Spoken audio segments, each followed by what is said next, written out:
aminoácidos, ¿para qué podrían ser utilizados? Podrían ser utilizados para ensamblar nuevas proteínas, para ensamblar moléculas derivados aminoácidos, o sea que no son proteínas, pero son derivados aminoácidos, como por ejemplo moléculas que llevan completado la carnitina, ¿no es cierto?, la creatina, catecolaminas, entre otras moléculas, y también pueden ser derivados o utilizados en su degradación para proporcionarnos un poco de energía. Y habíamos señalado que el 10% de nuestras necesidades energéticas pueden ser satisfechas por la energía que obtenemos a partir de la degradación de nuestros aminoácidos. Antiguamente se les consideró solo un valor plástico, estructural a las proteínas, creo que ya les comenté el siglo anterior, pero ya desde hace varios años atrás se ha identificado el valor energético que también nos puede representar para nosotros, ¿no?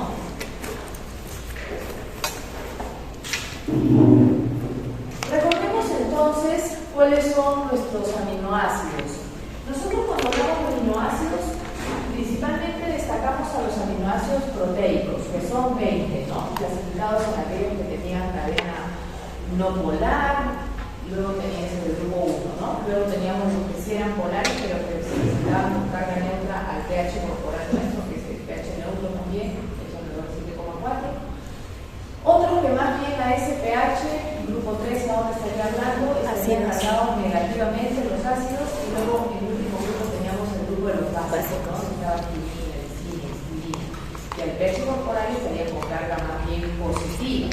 Más no eran los únicos aminoácidos, ¿no? Porque se acuerdan que también mencioné en esa clase que podríamos hablar de aminoácidos no alfa, como por ejemplo el GABA, un derivado, mejor dicho, ¿no?, de aminoácidos no alfa, y también aminoácidos que solamente vamos a ver dentro de vías metabólicas, como es el día de hoy, la ornitina y la citrulina, ¿no?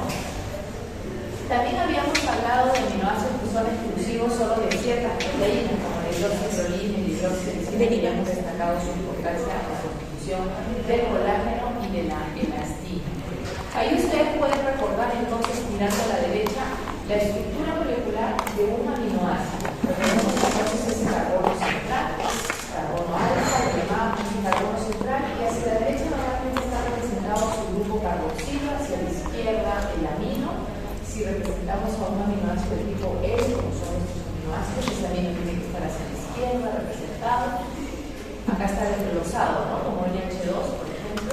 Luego teníamos un hidrógeno para un tercer enlace y para un cuarto enlace porque era la cadena lateral, ¿no? Recordamos entonces también que esa cadena lateral era lo que diferenciaba a un aminoácido de otro, ¿no es cierto? Básicamente aquí estaba la diferencia para la gran mayoría. Algunos podrían tener un solo elemento, como ¿qué aminoácido pequeñito? Lisina. Lisina, ¿no es cierto? Otros podrían tener centros grupos, como por ejemplo la lisina, ¿no?, que tiene varios grupos y termina con el epsilonamino, ¿no? Otros tenían estructuras anilladas, entonces es muy importante recordar a esos aminoácidos.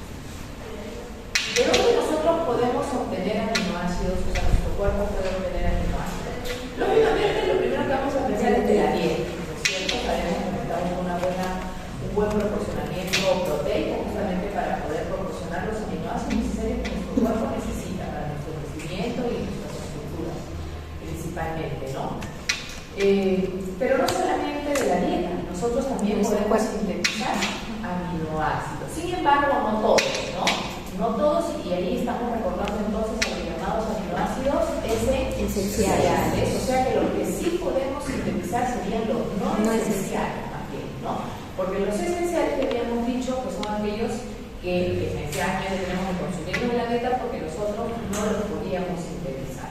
Por suerte, la mayoría eran no esenciales, ¿no? Es decir, sí los podíamos sintetizar, y básicamente en un adulto eran 8 los que nosotros no podíamos sintetizar, y llegábamos a 10, sumándole los otros 2 del grupo 4, es decir, arginina y histidina, para el caso de los recién nacidos y los prematuros, ¿no? ¿Cómo nosotros podemos captar aminoácidos si hablamos a nivel celular, ¿no? Recordemos que los aminoácidos, al igual que los monosacáridos, Son moléculas, son biomoléculas, pero que no tienen facilidad de atravesar la membrana por sí mismas. Es decir, no pueden atravesar por difusión pasiva simple, ¿no? Como sí lo pueden hacer otras moléculas. Para estos, más bien necesitamos mecanismos especializados. Y los mecanismos especializados mediante los cuales podíamos captar a través de la membrana aminoácidos eran gracias a las permeasas. ¿Se acuerdan? Que destacamos a las permeasas. Habíamos hablado de 3 tipos de proteínas transportadoras en esa clase de transporte a través de la membrana, ¿no? Las bombas, las proteínas canal y las permeasas. Entonces, las permeasas, su función justamente destacada es que gracias a las permeasas nosotros podemos captar bastantes de las biomoléculas más importantes para nosotros, como son monosacáridos, como son aminoácidos, como son nucleótidos también, ¿no?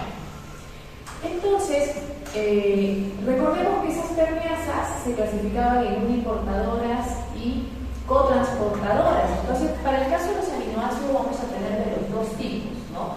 Vamos a tener sistemas de cotransporte, principalmente asociado a sodio, muy parecido al cotransporte que la glucosa también posee, ¿se acuerdan?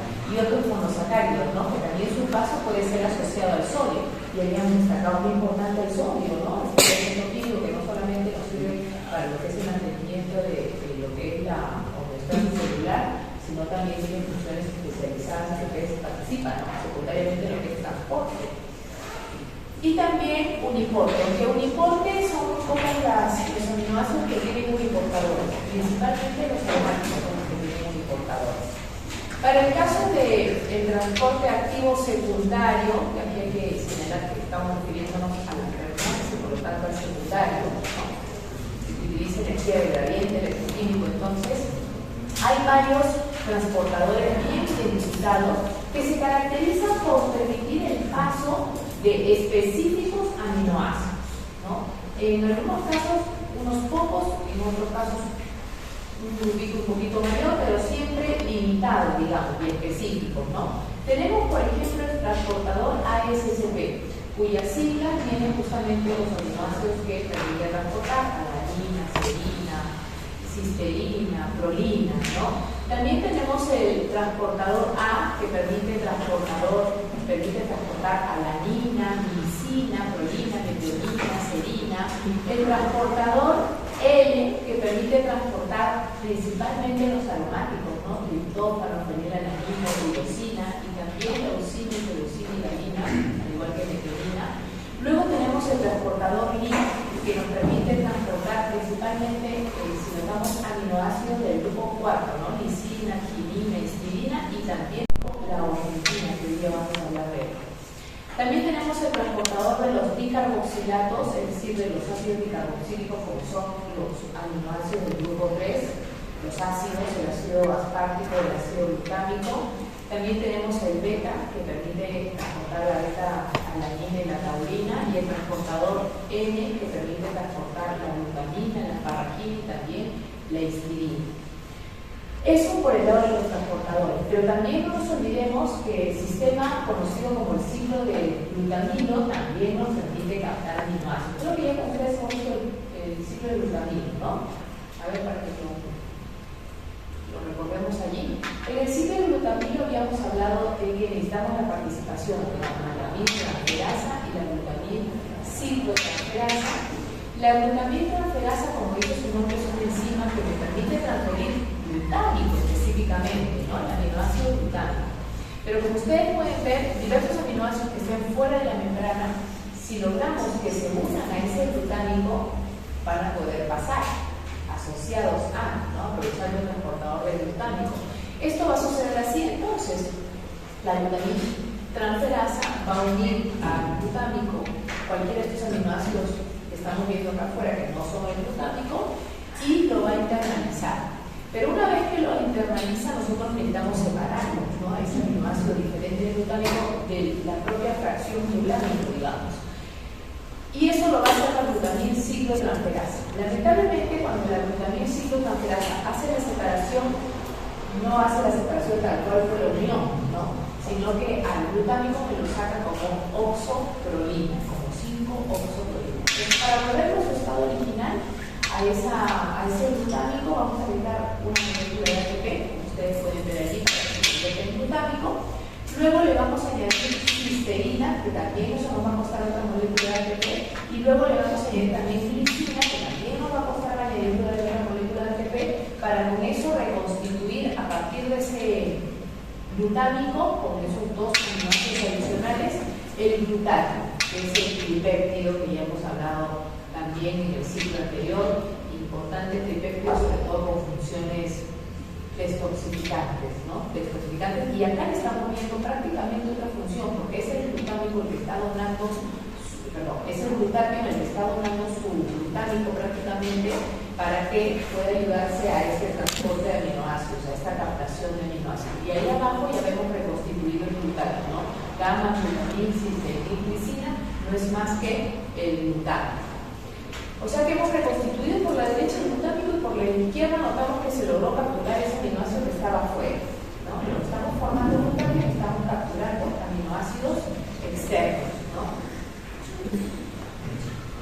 Ahí vemos otra representación de lo mismo, con la necesidad de moléculas de ATP, como decíamos.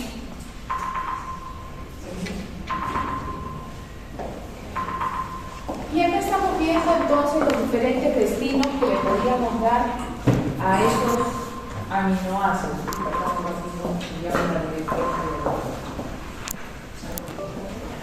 Debemos emplear, nuevamente vemos para la estructura, para la conformación del cuerpo de proteínas, para lo que va a ser otros componentes nitrogenados, la síntesis de otros componentes nitrogenados, y en el medio tendríamos lo que sería su degradación, que es a donde nos queremos abocar en este momento. Entonces, como ustedes ya pueden ver a grosso modo en esta representación simplificada, cuando los aminoácidos se degradan, lo primero que van a sufrir, ¿qué cosa es? La pérdida que estamos viendo que se está liberando ahí, ion amonio, ¿no? O sea que lo que están sufriendo en primer lugar es la pérdida del grupo amino, el cual va a salir en la forma de ion amonio, ¿no? Lo que me queda del esqueleto carbonado de este aminoácido, entonces vendrá a ser llamado cetoácido en realidad. Acá me lo están dejando como esqueleto carbonado, ¿no?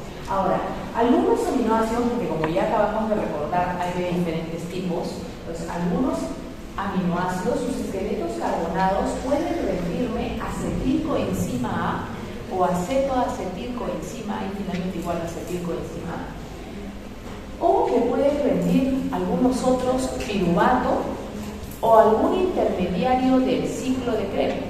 Si me rinde piruvato o si me rinde algún intermediario del ciclo de Krebs que termina convirtiéndose en oxaloacetato, sabemos que tanto el oxaloacetato como el piruvato son precursores gluconeogenéticos, ¿no es cierto?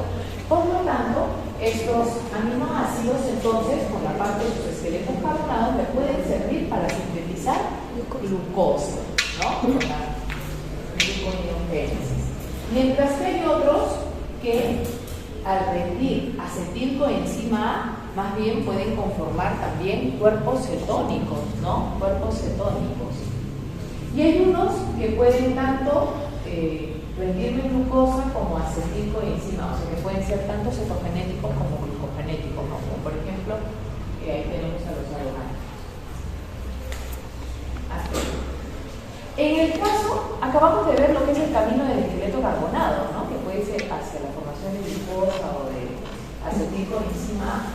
Y como ustedes pueden ver, ese ion amonio, por otro lado, se tiene que derivar en realidad hacia lo que es el ciclo de la urea para poder ser excretado. Porque lamentablemente el amonio, el ion amonio, resulta ser un componente muy tóxico, especialmente para el cerebro, en realidad para todos nuestros tejidos, pero especialmente para el cerebro. Por eso es que nosotros no excretamos nitrógeno principalmente como amonio, porque para poder diluirlo y evitar sus efectos tóxicos tendríamos que ser más bien organismos acuáticos como los peces, que sí lo pueden hacer, ¿no? En cambio nosotros lo tenemos que convertir hacia urea, ¿no? Que es menos tóxica.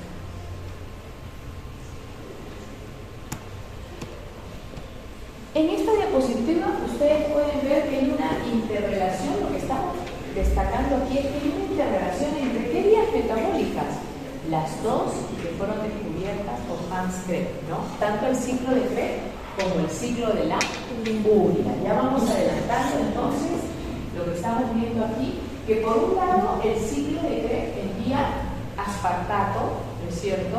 ¿Y de dónde el aspartato? Dirán, si yo no recuerdo que hubiera aspartato en el ciclo de Krebs, hay oxaloacetato, ¿no? Y ese oxaloacetato, por transaminación, puede convertirse en aspartato, y eso es lo que va a enviar el ciclo de Krebs hasta el ciclo de la urea, mientras que el ciclo de la urea envía fumarato, que sí es intermediario de este ciclo de Krebs. Entonces hay una relación directa entre ambas vías.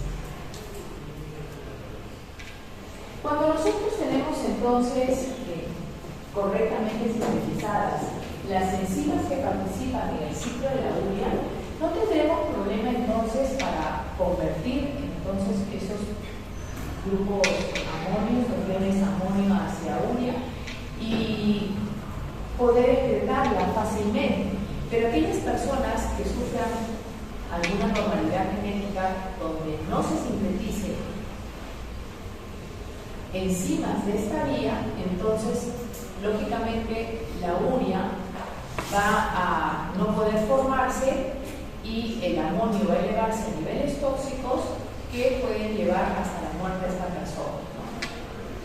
¿Qué manifestaciones clínicas se manifiestan en una persona que está sufriendo intoxicación por amonio? Principalmente son manifestaciones neurológicas.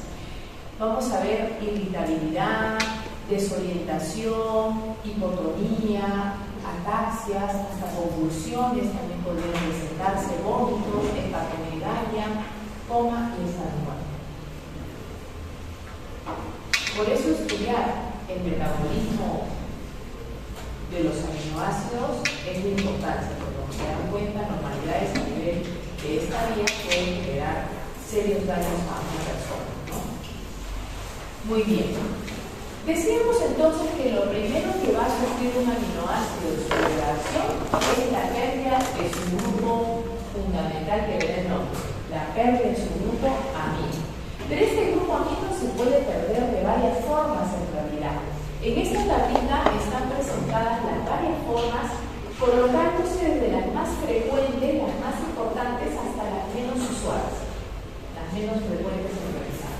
Entonces, como ustedes pueden ver, una de las primeras reacciones mediante las cuales se pierde el grupo amino en un aminoácido es aquellas reacciones catalizadas por las llamadas aminotransferasas o transaminasas.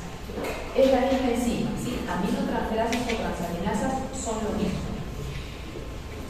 Las aminotransferasas, como su nombre ya les debe estar orientando, en realidad no es que agarran el grupo amino y lo dejan como homónimo, sino que lo transfieren, lo cual es ideal porque no lo dejan libre para que ejerza sus efectos tóxicos, ¿no? ¿Y a quién se lo suelen entregar? A un cetoácido, pero la mayoría de ellas prefiere un cetoácido en particular.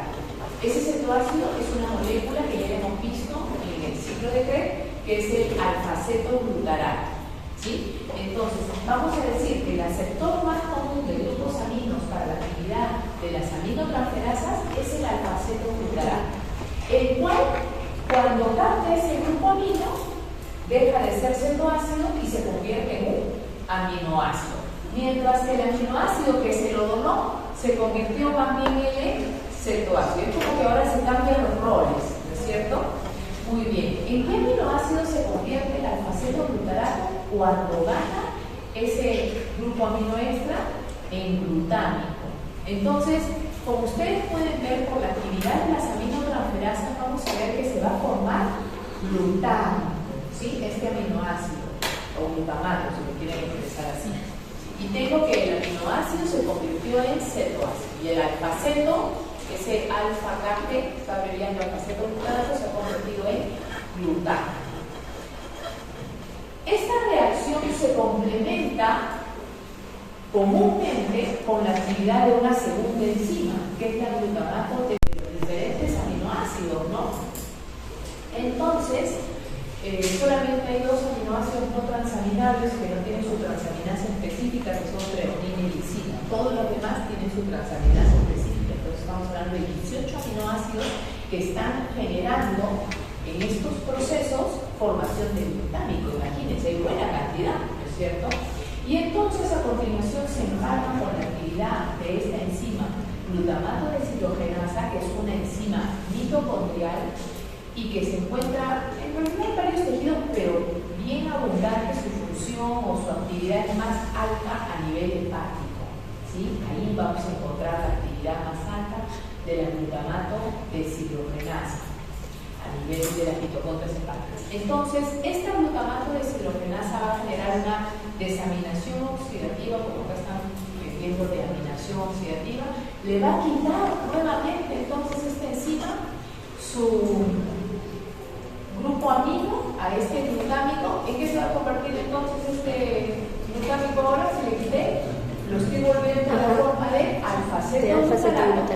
Pero este grupo amino sí sale en la forma de amonio, ¿no? Se libera en la forma de amonio. Esta no lo transfiere a otra molécula, ¿no es cierto? Sino que lo va a liberar en la forma de amonio. Como es una deshidrogenasa, y hay que ir pensando, esta debe utilizar un poco, ¿no? Puede utilizar NAC o también puede utilizar NAC fosfato, ¿sí? Aunque más común que utilice NAC, como ustedes lo están viendo aquí. Entonces, en el proceso vemos que NAC pasa hacia de NAC oxidado a NAC reducido. Ya se imaginarán que ese amonio que se está liberando por la glutamato deshidrogenasa tiene que mandarse hacia ¿qué vía? No puede quedarse así, ¿no es cierto? Hacia el ciclo de la urea tiene que enviarse, ¿no? Pero si esto no sucede en el mismo hígado, que es donde funciona el ciclo de la urea principalmente, entonces estamos hablando de que está sucediendo en todos los otros tejidos. Nosotros tenemos que considerar que hay que enviar, ¿no?, ese amonio hacia el hígado. Y ese amonio no puede ir por sangre, imagínense, ¿no? Generaría esos efectos tóxicos que hemos dicho. Entonces, normalmente ese amonio se va a introducir desde los otros tejidos que no hacen el ciclo de la urea, se va a introducir en la estructura de un glutámico, convirtiéndolo en glutamina. ¿Se acuerdan que en la clase anterior estamos, me parece, ya destacando esto, ¿no? Vamos a formar ese aminoácido que era primo hermano del glutámico, ¿se acuerdan? Que decíamos en la clase anterior que hay un grupo CO y H2 en esa cadena lateral. En lugar de tener un simple COH más, se convirtió en CONH2, o sea, ahí está el amino extra, ¿no?, que se ha capturado. Y es por eso que la glutamina suele ser, y esta es por acción de la glutamina sintasa, ¿no?, suele ser el aminoácido más abundante que nosotros podemos encontrar en nuestra sangre, ¿no? Ese y alanina es otro de los importantes, pero en sangre, glutamina. Otra enzima importante entonces también hay que destacar debe ser la glutaminasa. Es decir, una vez que la glutamina llega al hígado, vamos a como portadora, ¿no es cierto?, solamente como cargadora del grupo amino, queremos que se libere para que se utilice en la formación de urea, ¿no es cierto?, se transforme en urea. Entonces la glutaminasa será aquella enzima, tercera importancia entonces, que me va a romper la glutamina, quitándole su grupo amino en la forma de amonio, y que me queda la glutamina sin perder el grupo amino glutámico, muy bien, glutamato, ¿no es cierto? Y eso es lo que estamos viendo en esta reacción, ¿no? Una hidrolasa entonces de la glutaminasa, porque necesita agua para hacer este rompimiento. Estas son las tres reacciones que espero que ustedes recuerden bien, porque son las más importantes, como les digo. Sin embargo, tenemos otras dos más, no son tan abundantes, no son tan frecuentes, pero también sucede en nuestro cuerpo en ciertas ocasiones, ¿no? Como por ejemplo la acción de desaminasas directas, como la serina de aminasa y la treonina de aminasa, que específicamente desaminan cada una de ellas respectivamente, la serina y la treonina. En el caso de la serina, como ustedes pueden ver, cuando se desamina se convierte en piruvato y la treonina en alfa-cetobutirato. Y ahí estamos viendo que también se está generando amonio, ¿no? Ese amonio tiene que derivarse, ya sabemos que lo vemos así sueltito, tiene que derivarse hacia el ciclo de la tiene que enviarse hacia el hígado, ¿no?, principalmente. Y también aminoácidos oxidasas que son inespecíficas, como ustedes pueden ver, pueden actuar sobre cualquier aminoácido, pero que requieren oxígeno y agua, para arrancarle ese grupo amino que se va a liberar como amonio también aquí, y por lo tanto se tiene que liberar ese ciclo de la urea, pero consecuencia de la reacción de estas aminoácidos oxidados, lamentablemente se genera un subproducto que también sabemos que es tóxico, que es el peróxido de hidrógeno, ¿no? Por suerte sabemos que tenemos varios mecanismos para eliminar peróxido de hidrógeno, así que dentro de las moléculas tóxicas es la más inocua, digamos, porque para nosotros, ¿no? Desde el punto de vista de destacar que tenemos mecanismos varios para poder eliminarlos, ¿no? Como las peroxidasas, las catalasas, ¿no es cierto?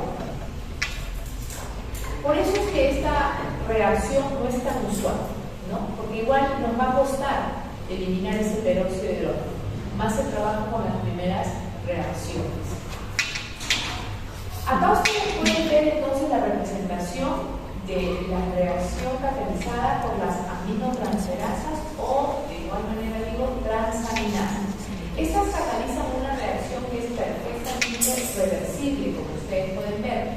Y algo importante que hay que destacar es que toda transaminasa requiere de piridoxal fosfato como cofactor, PLP. Piridoxal fosfato, o sea, la forma activa de la piridoxina, la vitamina B6. Así que es muy importante esta vitamina para que estas reacciones, que es las más abundantes en la degradación de los aminoácidos, sucedan en nuestro cuerpo. Nuevamente estamos viendo destacada la necesidad de vitaminas en nuestra dieta para que nuestro metabolismo esté óptimo, ¿no? Por eso decimos que son reguladores metabólicos de las vitaminas, ¿no? Y los minerales. Muy bien. En realidad, la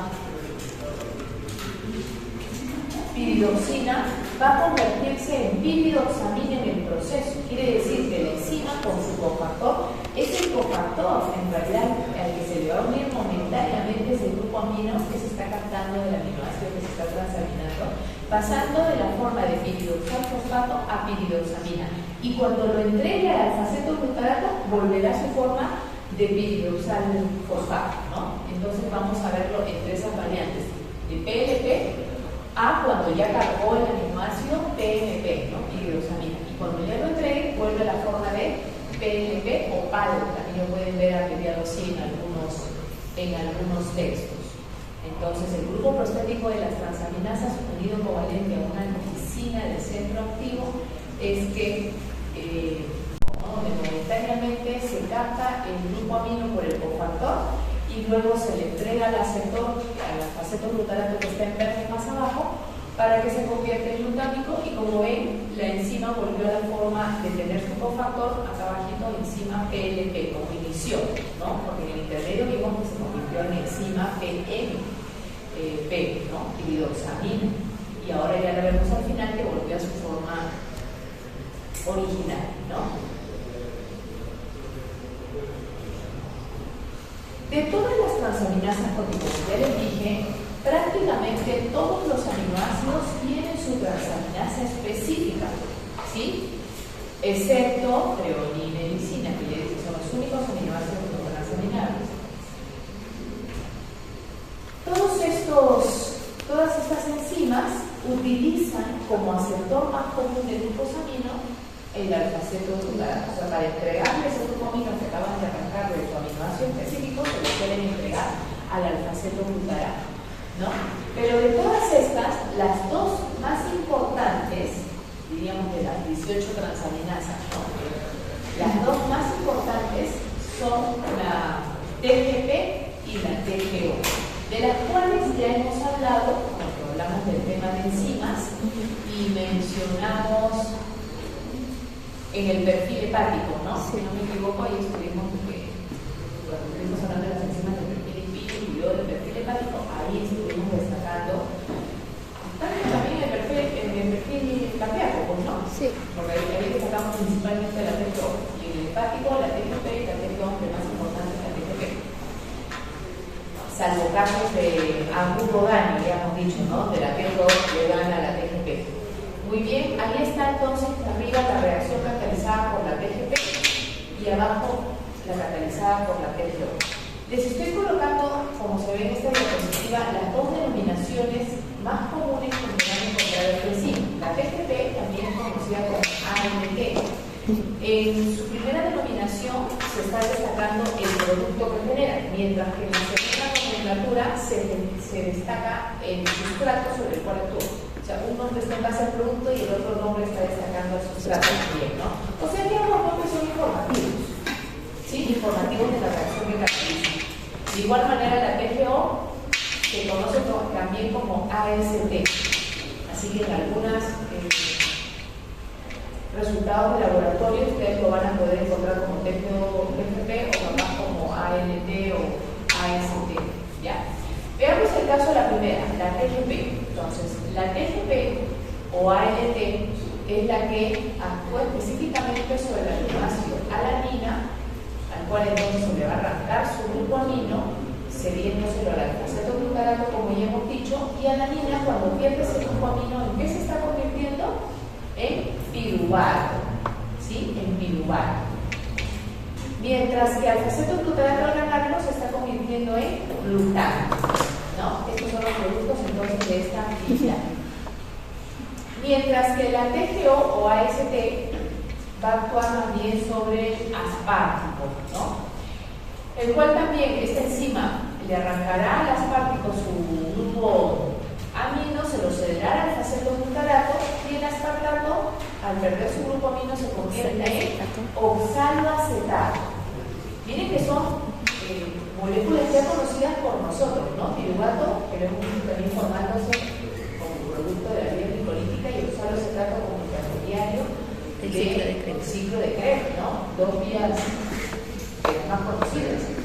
Más glutamato, por supuesto, que tenemos en esta reacción, porque el alfa-cetoglutarato, como ya hemos dicho, al ganarlo se convierte en glutámico, ¿no? Glutámico.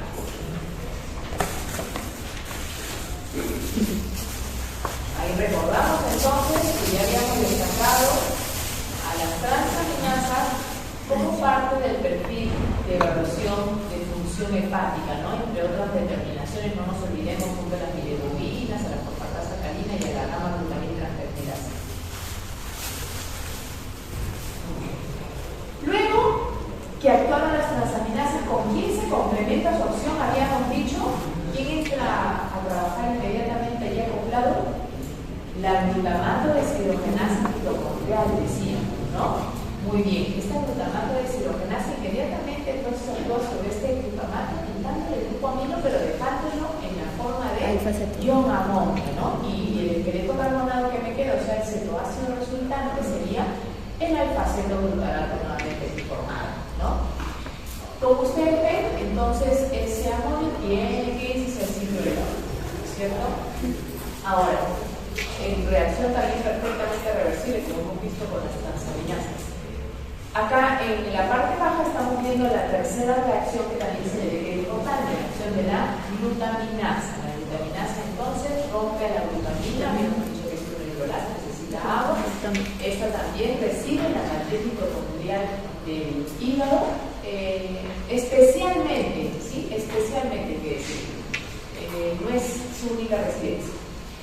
Y me arranca el grupo amino de la glutamina llevándolo al forma de glutamato, y ese amino sale en la forma de ion amonio, que también se va hacia el ciclo de la urea a nivel hepático, y entonces a continuación nos toca ver el ciclo de la urea, ¿no? Este ciclo de la urea trabaja con enzimas que son mitocondriales y citosólicas. Las dos primeras son mitocondriales.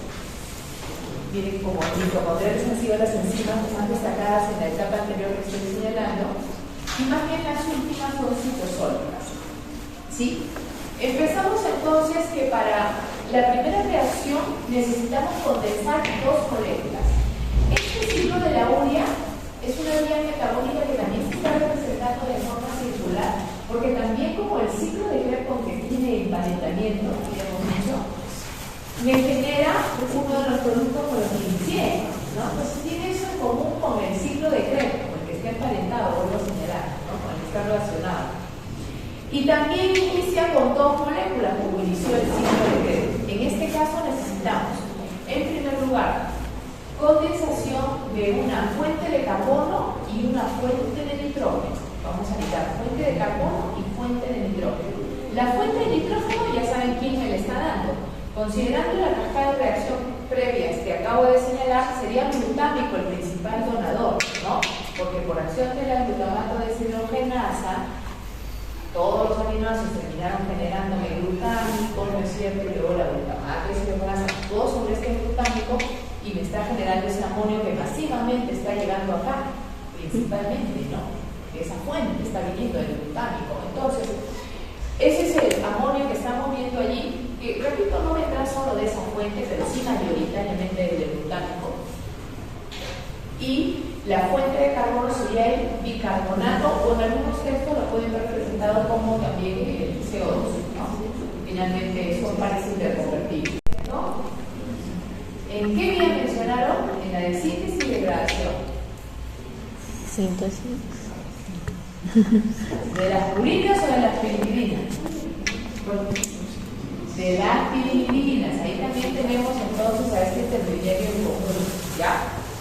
En lo que es la formación del anillo piridínico tenemos también la síntesis, tenemos también la formación de carbamil fosfato, pero en ese caso trabaja una carbamil fosfato sintasa 2, ojo, la 2. Esta de acá es mitocondrial, pero la 2 es más bien citosólica, es antagónica, ¿ya? Es citosólica más bien, y trabaja en una vía también diferente, acabo de enseñar, ¿ya? No olvidar eso. Entonces, por acción de la carbamil fosfato sintasa 1, que también va a requerir 2 moléculas de ATP, como en esa otra vía también se destacó la necesidad de 2 ATP, se formará carbamil fosfato. Ahora que tengo carbamil fosfato, voy a condensarlo con una molécula de ornitina, que ya mencioné que la ornitina también es una molécula aminoacídica, o sea, estructuralmente responde a ser también un aminoácido, pero es un aminoácido no proteico, ¿no? Entonces se condensa ornitina con carbamil fosfato y se va por la OCT, por la ornitina carbamil transferasa, se va a formar citrulina. ¿Sí? Se va a formar citrulina. Citrulina también es un aminoácido no proteico. ¿Sí? También es un aminoácido no proteico. Estas dos primeras enzimas, la CPS1 y la OCT, son las mitocondriales. ¿Sí? Todas las demás son citosólicas. Ya tenemos formado citrulina y ahora necesitamos que venga otro aminoácido más. ¿Quién va a venir? El otro ácido, el ácido aspartico. Acá está señalado como aspartato. O sea que miren, cómo el ciclo de la urea se está enriqueciendo, diríamos, ¿no? Principalmente por aminoácidos ácidos, ¿no? Porque ya les dije que esta base de nitrógeno vino primariamente del glutámico cuando se desaminó por la glutamato deshidrogenasa. También puede venir de otra fuente, pero mayoritariamente acabo de sacar que va a venir de allí. Y por acá está entrando el otro ácido, ¿no? El aspartico. Entonces, una consulta, o sea, cuando usted menciona eso de la glutamato deshidrogenasa, sale amonio. Sí, ese amonio. Pero ahí dice amoníaco, o sea, ¿cómo se transformaría del amonio al amoníaco? Es que por los hidrógenos del medio, al final los va a captar y por el pH de nuestro pH corporal, generalmente va a estar en la forma de ion amonio. Sí, más que de amoníaco, en la forma de ion amonio. Pero sí van a encontrar en algunos textos que se representa como amoníaco, amonio, pero la forma predominante es ion amonio. Ya. Muy bien, entonces se condensa, se suma, ¿no? Se suma al proceso el aspartico y por la enzima arginino succínico sintasa se va a formar el ácido arginino succínico, ¿sí? Y luego, por la arginino succínico liasa, este arginino succínico se va a romper. Se va a romper generándome arginina, como ya el nombre me estaba diciendo con su estructura se estaba constituyendo, y por otro lado me está liberando fumarato, ¿sí? Entonces estoy generando este aminoácido ahora, ¿no? Arginina, diferente del aspartico, ¿no es cierto? Este fumarato no lo necesito para continuar la reacción. ¿Hacia dónde se deriva? Hacia el ciclo de Krebs. Hacia el ciclo de Krebs, porque habíamos dicho que es intermediario del ciclo de Krebs, ¿no es cierto? Y arginina, posteriormente, por acción de la arginasa, se va a romper, que también es una hidrolasa, se va a romper en urea y ornitina. Entonces me regenera la vía ornitina a la vez que me está generando urea. Como la Molécula de la urea es una molécula de estructura sencilla y es una molécula más soluble, entonces es fácil que nosotros la podamos eliminar. Es menos tóxica y es más soluble. Recuerden que nuestro cuerpo, en el interior corporal, nos interesa que las moléculas sean más solubles y que las queremos poder eliminar, ¿no? Muy bien, y ahí está entonces toda la vía del ciclo de la urea. Pequeña realidad, entonces, localizaciones celulares que participan acá, mitocondria y citoplasma, y principalmente se da en el hígado.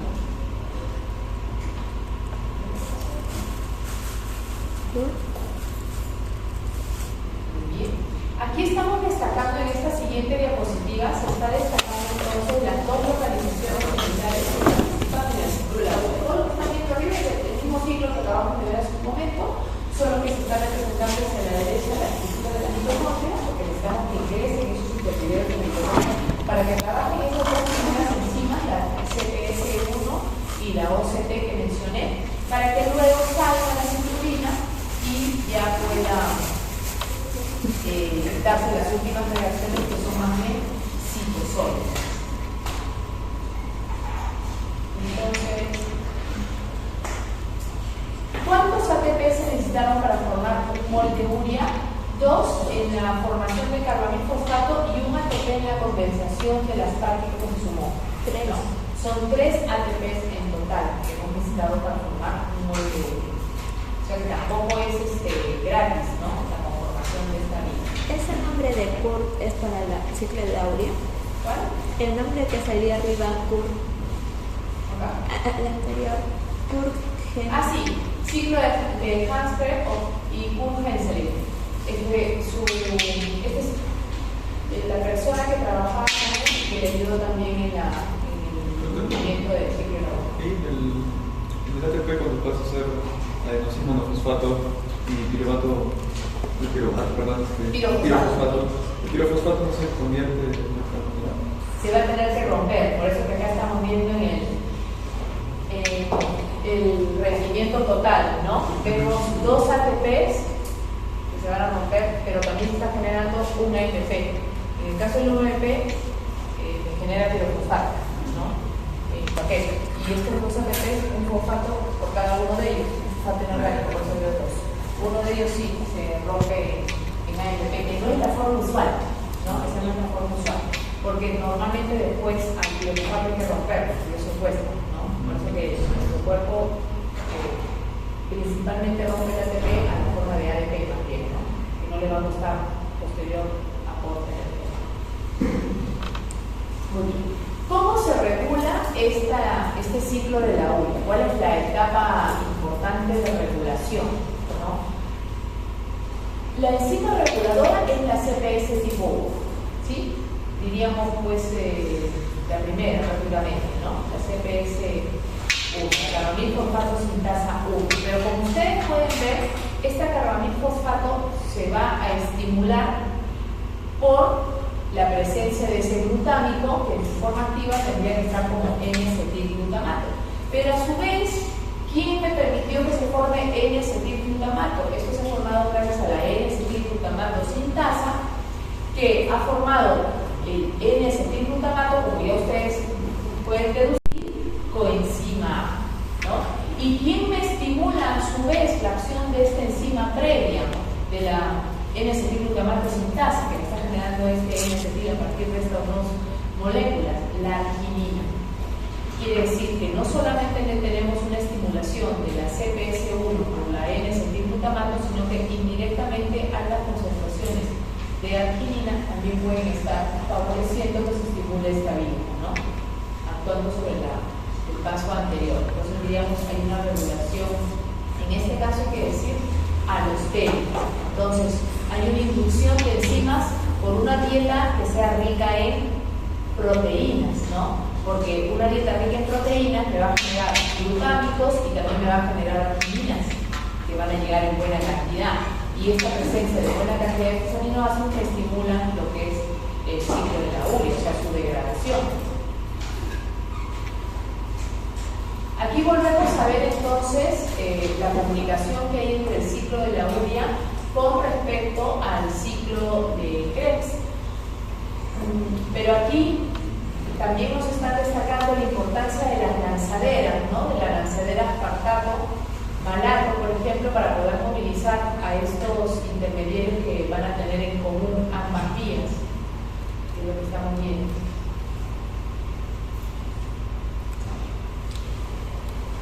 ¿Cómo se da el transporte entonces del nitrógeno hacia el hígado? Podemos destacar lo que sucede dentro del hígado, que como ustedes pueden ver son reacciones de mayor variedad con respecto al metabolismo nitrogenado, como lo que sucede a nivel muscular y lo que sucede ya en otros tejidos diferentes de estos dos, ¿no? Como ustedes pueden ver, empecemos por arriba, lo que sucede en la mayoría de los tejidos. En la mayoría de los tejidos se van a dar las transaminaciones que van a terminar generando glutamato. Este glutamato, como ya mencioné, por acción de la glutamina sintasa, va a convertirse en glutamina. ¿Para qué? Para que se pueda movilizar, ¿no? Ese amonio dentro de la estructura de la glutamina. Entonces se captura la estructura del glutamato, de los amonio extras, y se guardan dentro de la estructura de glutamina, lo que nos ha costado entonces la molécula de ATP, la fracción de esta sintasa, y como glutamina es que se enviará hacia el ciclo, hacia el hígado, perdón, hacia el hígado. Una vez que llegue al hígado, van a poder los eso que hemos mencionado que se llama a nivel hepático, pero más, en mayor cantidad diríamos a la misma realidad, ¿no? Sobre todo, esta alanina se forma a partir de las transaminaciones que hemos señalado, que se van a dar aquí a nivel muscular. Estamos viendo entonces que piruvato se convierte a alanina por las transaminasas TGP, según que cataliza reacción perfectamente reversible.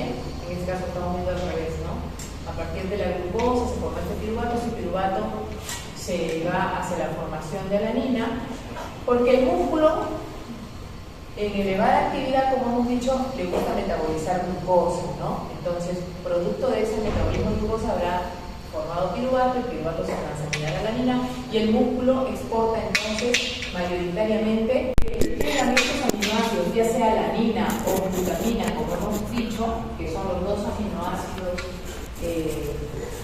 más importantes que se enviarían desde el músculo y en términos generales de nuestro cuerpo, ya que la glutamina sería el más abundante, llegan hacia el hígado y en el hígado entonces glutamina pasa a la forma de glutamato por acción de la glutaminasa. Este glutamato será sujeto a la acción de la glutamato deshidrogenasa, que ya hemos dicho, que le va a arrancar el grupo amino y liberarlo en la forma de amonio, y así no hay problema porque ese amonio inmediatamente se utilizará para formar carbono y fosfato en las siguientes etapas de ese ciclo de la uva, ¿no? En el caso de llegar la alanina, vemos que también nuevamente por transaminación, ahora en dirección contraria, porque como dije, la reacción de las transaminasas es perfectamente reversible. En este caso, en el hígado hay que ser inverso a lo que vimos que sucedió en el músculo. A la alanina se transamina a piruvato, ¿no? Y de ser necesario, como les digo, ese piruvato puede ser utilizado para formar glucosa por gluconeogénesis. Y por otro lado, vemos que esto puede ayudar a esta reacción de transaminación, generó que el glutamato se convirtiera al faceto glutarato, liberando su grupo amino en forma de isoamol que también se está derivando hacia el ciclo de la uva. O sea que por el lado de alanina o por el lado de glutamina, igual estamos generando que se pueda dar el ciclo de la uva, ¿no?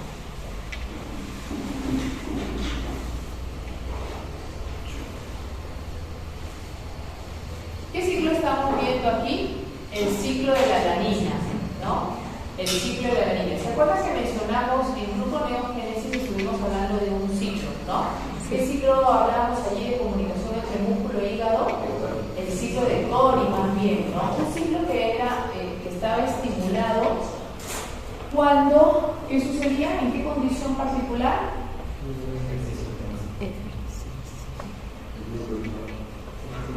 Cuando había bastante actividad muscular, ¿no? Ejercicio elevado, o sea que había utilización bastante de carbohidrato, ¿no es cierto? Al punto que faltaba, y hay menor proporcionamiento de oxígeno, ¿no? Cuando el músculo está en elevada actividad sucede eso, ¿no? Quema demasiada glucosa, pero no hay tanto proporcionamiento de oxígeno para esa actividad elevada que se está dando de quema de este combustible, ¿no? En la vía glicolítica. Entonces, en ese caso se activaba el ciclo de Cori, ¿no? Pero en este caso estamos viendo lo que sucede en el ciclo de la alanina, que principalmente está estimulado frente a un ayuno, ¿no? A condiciones de ayuno prolongado. También se puede ver sobreestimulado entonces en una diabetes descompensada, ¿no? Eso se puede ser olvidada, pero sobre todo nos interesa destacar que es un ciclo que nos permite movilizar nitrógeno, o sea, permite la eliminación de nitrógeno, evita su acumulación a nivel muscular. Eso es lo que en este caso, para esta clase, nos va a interesar destacar para el ciclo de Cori, para el ciclo de alanina, perdón. Entonces, estamos viendo lo siguiente: el músculo está en este caso, ya no me dicen que está generando altas cantidades de lactato, porque estamos hablando en otro estado diferente ahora, me va a producir alanina por las transaminaciones que hemos dicho de la TGP. Esta alanina se va a enviar al hígado, en el hígado otra vez la TGP, que permite reacción perfectamente reversible, la vuelve a la forma de piruvato. En el hígado, como si es un órgano gluconeogenético, entonces se puede convertir en glucosa y el hígado le devuelve glucosa. En ambos ciclos, tanto en el de Cori como en el de la alanina, estamos viendo que le devuelve glucosa al músculo, ¿no? Pero lo que envía el músculo es lo que de diferente, lo que diferencia a su vez el ciclo de Cori y el ciclo de la alanina, ¿no? Son visiones diferentes. Doctora, una pregunta. Ese ciclo que mencionó, en una de sus diapositivas decía que se daba en situaciones de relajación, pero no iba a mencionar que se podía dar, bueno, no lo mencionaba, sino decía que el músculo podía, por así decirlo, emitir alanina en un estado de ejercicio. Sí, pero ejercicio moderado. Este es ejercicio moderado y el de Cori es ejercicio intenso. Este es ejercicio moderado y de larga duración. Moderado pero suave, digamos, ¿no? En cambio el otro funciona en elevada actividad física, ejercicio rápido, ¿sí? El metabolismo muscular varía según el tipo de ejercicio. Por eso que también hay muchas técnicas que dicen ahora para quema de grasa, ¿no? Que habla de tiempos y velocidad de ejercicio, para que ustedes puedan hacer una quema, no sé, dirigida, ¿no? Según lo que quieran perseguir, ¿no? En esa actividad, ¿no? Si bajar grasa, si fortalecer músculo, el esfuerzo va a diferenciar, el tipo de ejercicio va a diferenciarse, ¿no? Aminoácidos glucogénicos. Ya hemos hablado en el tema de gluconeogénesis, ¿no es cierto?, al respecto de cuáles son los aminoácidos glucogenéticos. ¿Cuáles son los glucogenéticos o glucogénicos? ¿La mayoría o la minoría? ¿Qué nos convendría? Porque la naturaleza siempre obra sabiamente, ¿no? La mayoría nos convendría, ¿no? Exactamente. La mayoría de los aminoácidos, todos excepto 2, o sea, 18 aminoácidos son considerados glucogénicos. ¿Cuáles son esos no? Porque a todos los demás hay que recordar La creonina y la lisina. Lisina y leucina. Lisina y leucina. Nosotros somos no transaminales. Lisina y leucina. Y por otro lado, tenemos a los aminoácidos cetogenéticos, que son aquellos que pueden formar cuerpos cetónicos, se establecen cuerpos cetónicos, porque como he señalado, sus secretos pueden venir acetilcoenzima en el caso de algunos directamente y en el caso de otros acetoacetal, ¿no? Que finalmente acetoacetilcoenzima finalmente también puede generarnos acetilcoenzima. Entonces, ¿quiénes son los cetogenéticos? Como ustedes pueden ver, tenemos a los aromáticos, fenilalanina, tirosina, triptófano, tenemos a leucina, isoleucina y tenemos a treonina y lisina. Miren nuevamente treonina y lisina leucina con esta particularidad, ¿no? En este caso sí son cetogenéticos. Y como hemos dicho, también los aminoácidos pueden ser precursores de otras moléculas derivadas nitrogenadas, ¿no? Como por ejemplo catecolaminas, como por ejemplo neurotransmisores, como la acetilcolina, otros mensajeros químicos como el GABA, la serotonina, entre otros, histamina y el glutatión. Entonces pasemos a lo que es su síntesis ahora. Pasemos a ver lo que es la síntesis de aminoácidos y compuestos relacionados. Recordemos entonces que no podemos hablar de la síntesis de todos, porque hay aminoácidos que eran los esenciales, y esos se dan quitando el primero, como les enseñé el primer grupo. Vamos a venir de valina, leucina, isoleucina, ferina, alanina, triptófano, metionina, hasta ahí quedamos en la mayoría del grupo 1, y de ahí sumamos treonina y lisina. Nuevamente se para, ¿no? Treonina y lisina. Mientras que entonces, si esos son los esenciales para un adulto, los no esenciales serían todo el resto de lo que nos queda, que serían los mayoritarios, ¿no? O sea que los que sí podemos utilizar son alanina, purina, cisteína, lisina, glutámico, aspartico, asparagina, glutamina, serina, tirosina.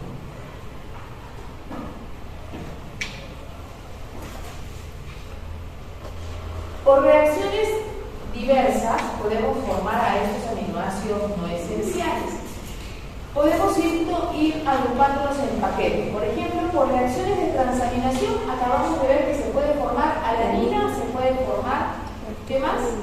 Aspartico a partir del oxaloacetato, y también se puede formar glutámico, ¿no? Desde la faceta glutarato hemos visto que el glutámico se puede formar. Por amilación, o sea, por grupo amino, cambiando su estructura, asparagina y glutamina, ¿no? Que al final se convierte en un grupo tipo amida, decíamos, ¿no? Ese CONH2, que tienen estos primos hermanos de los ácidos, es un grupo amida en realidad, ¿no? Entonces hablaríamos de asparagina y glutamina. A partir del ácido 3-fosfoglicérico se puede formar serina, y a partir de serina, glicina, y en realidad cisteína también. A partir de aminoácidos esenciales se pueden formar tirosina y cisteína. A partir de glutámico también se puede formar clorina y arginina también. Y a partir de ornitina se puede formar arginina. Entonces estamos viendo nuevamente por transaminación las dos primeras, bueno, las tres en realidad las acabamos de ver, no es cierto, el detalle de la degradación, porque sus reacciones eran perfectamente reversibles. Y acá vemos lo que son los precursores entonces, ¿no? Piruvato puede ser precursor de alanina, puede ser precursor de valina, leucina. Ribosa 5-fosfato es la molécula precursora para lo que va a ser la histidina. Y ojo que el ribosa 5-fosfato se puede formar ¿en qué vía? Pentosa fosfato. Muy bien, en la vía de las pentosas fosfato, ¿no? Se puede ayudar entonces este precursor finalmente también a formar la histidina. Los aromáticos, ¿se acuerdan? Fosfonol piruvato y eritrosa 4-fosfato, también lo habíamos generado en la vía de pentosa fosfato, ¿no? Que el eritrosa 4-fosfato junto, ahí no mencioné, pero es junto con el fosfonol piruvato, nos puede permitir la formación de los aromáticos. O sea, la colina por la parte de la acetil, y se imaginarán que proviene de la acetil-CoA, pero por la parte de la colina viene de la serina. Entonces, el aminoácido precursor que habría que destacar aquí para la formación de acetilcolina, ¿qué aminoácido necesitaríamos? Serina, ¿no? Serina. También la acetilcolina tiene un efecto, como también ya lo hemos estudiado, ¿no? Anteriormente en el tema de comunicación, participa en lo que es la segregación de saliva. ¿Se acuerdan cuando hablamos propiedades de las señales? Una misma señal puede inducir respuestas diferentes según el tejido al que llegue, ¿no? Y el ejemplo que vimos ahí era la acetilcolina, ¿no? Esta más bien disminuye lo que es, con respecto a la frecuencia cardíaca, disminuye la frecuencia cardíaca, ¿no? A diferencia de las catecolaminas, hacen todo lo contrario, que estas elevan la presión sanguínea porque tienen un importante efecto vasoconstrictor, ¿no es cierto? También, ¿quién es hay que destacar en todos estos moléculas que vamos a señalar cuál es su precursor? En el caso de las catecolaminas, su precursor es la tirosina. Esta tirosina es precursor en primer lugar de dopa. El L-dopa se puede formar adrenalina, noradrenalina y también adrenalina de la piel, ¿no? Tienen el mismo precursor en común. La dopamina está considerada como la hormona del placer, ¿no? ¿Cómo se llama la hormona del placer? Y miren cómo tienen en común entonces funciones parecidas también con las moléculas que tienen el mismo origen, ¿no? Adrenalina y noradrenalina. Tienen efecto también de vasoconstrictor, por eso que elevan la presión sanguínea. En el caso de la dopamina, está relacionado con lo que es, como dije, el placer, la recompensa tras el esfuerzo, la motivación, tiene que ver con la recompensa tras la motivación. Está relacionada también con lo que es la cognición y la memoria, también está relacionada allí. Y como les decía, al igual que la adrenalina y la noradrenalina, elevan la presión sanguínea por su efecto vasoconstrictor. Adrenalina y noradrenalina tienen determinaciones de oído, se favorece lo que es la oído. También tiene que ver, por supuesto, con la termogénesis. Estamos señalando que va de la mano con la regulación del metabolismo glucógeno, ¿no? Para dar la formación de esta serotonina. Necesita también de un cofactor, la tetrodotoxina, para este proceso. Como ven, en la reacción hay reacciones de descarboxilación.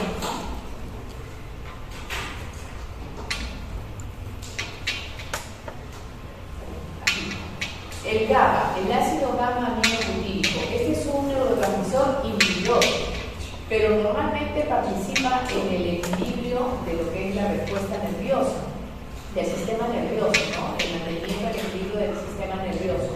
¿Pero por qué?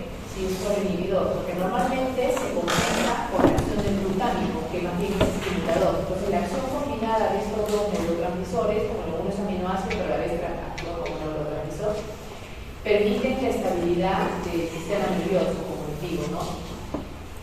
Ahí vemos que se forman a partir del glutámico por acción de la enzima glutamato descarboxilasa, que necesita también piridoxal fosfato en la reacción. La histamina es una molécula que seguramente ustedes la han escuchado, tiene que ver mucho con las reacciones alérgicas, ¿no? Cuando nosotros ponemos a un alergeno en altas cantidades, inmediatamente nuestras células cebadas comienzan a liberar histamina. Esta histamina genera las mastocitas. Exacto. Vasodilatación y más bien constricción de los bronquiolos, es el problema, ¿no? Este deriva de la histidina, como era de esperarse su estructura deriva de la formación de histidina, y también por un proceso de descarboxilación. Así que las descarboxilaciones nunca vienen a ser muy importantes, ¿no? Esta descarboxilasa, en este caso sería la histidina descarboxilasa, también necesita el piridoxal fosfato. La carnitina también es un derivado aminacídico, que ya lo hemos mencionado. ¿Para qué nos servirá? ¿Cómo estoy con la hora? 11 y 10. ¿Para qué nos servía la carnitina? Para transportar. Muy bien, para poder captar ácidos grasos de cadena larga a través de la membrana mitocondrial, ¿no es cierto?